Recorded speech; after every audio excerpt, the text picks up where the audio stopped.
చాలా మంది స్కాన్లు చేయించుకొని ఈ ప్యాంక్రియాస్ లో అబ్నార్మాలిటీ ఉంది, సిస్ట్ అని వచ్చింది, దీన్ని ఏం చేయాలని. సో ఈ ప్యాంక్రియాస్ అనే గ్లాండ్ డైజెస్టివ్ గ్లాండ్, స్టమక్ వెనకతలో ఉంటుంది. This produces very powerful digestive juices. మన ఫ్యాట్, ప్రోటీన్ డైజెషన్ కు అది తోడ్పడుతుంది అన్నట్టు.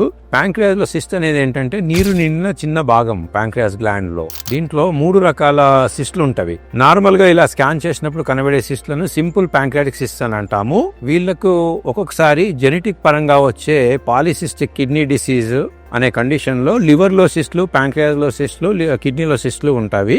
ఈ సిస్ట్ల వల్ల ప్యాంక్రియాస్ కి ఎటువంటి ఇబ్బంది ఉండదు, ప్యాంక్రియాస్ లో అటాక్స్ రావు అన్నట్టు.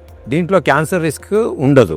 రెండవ రకం సిస్ట్ ఏంటంటే ప్యాంక్రటైటిస్ అనే అటాక్ వచ్చినప్పుడు అందులో నీరు వస్తుంది అన్నట్టు. దాంట్లో ఒక్కొక్కసారి చీము ఉండొచ్చు, మామూలు అన్ఇన్ఫెక్టెడ్ వాటర్ ఉండొచ్చు అన్నట్టు. వీటిని ఎండోస్కోపీ ప్రొసీజర్ ద్వారా ఎండోస్కోపిక్ ఇంటర్నల్ డ్రైనేజ్ చేస్తామన్నట్టు. ప్యాంక్రియాటిక్ సూడోసిస్ట్ డ్రైనేజ్ అని ఎండోస్కోపిక్ అల్ట్రాసౌండ్ టెస్ట్ ద్వారా ఇంటర్నల్ గా వాటిని డ్రైన్ చేస్తామన్నట్టు. దానివల్ల అది పూర్తిగా తగ్గిపోతుంది. వెరీ రేర్లీ 3వ రకం సిస్ట్ లో ఏంటంటే మ్యాలిగ్నెన్సీ సస్పెక్టెడ్ ఉంటుంది అన్నట్టు. కొందరికి ఈ క్యాన్సర్ అనేది సిస్ట్ లాగా ఫామ్ అయిపోయి అందులో క్యాన్సర్ కణాలు ఉంటవి.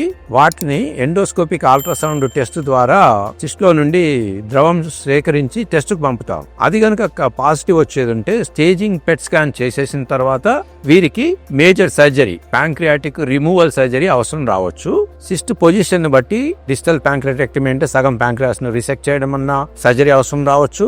సాధారణంగా ఈ సిస్ట్లు అనేటివి టెయిల్ భాగం ఆఫ్ ప్యాంక్రియాస్ లో ఉంటాయి. టెయిల్ భాగం లెఫ్ట్ సైడ్ లో ఉంటుంది. దానికి పార్షియల్ ప్యాంక్రియాటెక్టమీ ద్వారా ట్రీట్ చేయవచ్చు. హెడ్ భాగంలో వచ్చే క్యాన్సర్స్ యూజువల్గా సిస్ట్లు ఉండవు. ఉండేది ఉంటే దానికి విపుల్ సర్జరీ అనే సర్జరీ ద్వారా దాన్ని ట్రీట్ చేయగలుగుతాం అన్నట్టు. బట్ వీటికి రెగ్యులర్ ఫాలోఅప్ అవసరం ఉంటుంది. ఒక్కొక్కసారి ఇండిటర్మినెంట్ సిస్ట్ ఉండేది ఉంటే ప్యాంక్రియాస్ లో వచ్చే సిస్ట్లను ఎవ్రీ 6 months 2 years అలా స్కాన్ చేస్తూ ఫాలో చేస్తూ ఉంటాం అన్నట్టు. ఇది కూడా ఒక రకమైన బినైన్ కండిషన్. బట్ కొంతమంది ఎల్డర్లీ పేషెంట్స్ లో సిస్ట్ 3 centimeters కంటే ఎక్కువ అయితే మ్యాలిగ్నెన్సీ ఉంటుంది.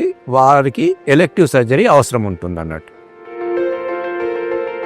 Like, comment and subscribe for more health updates.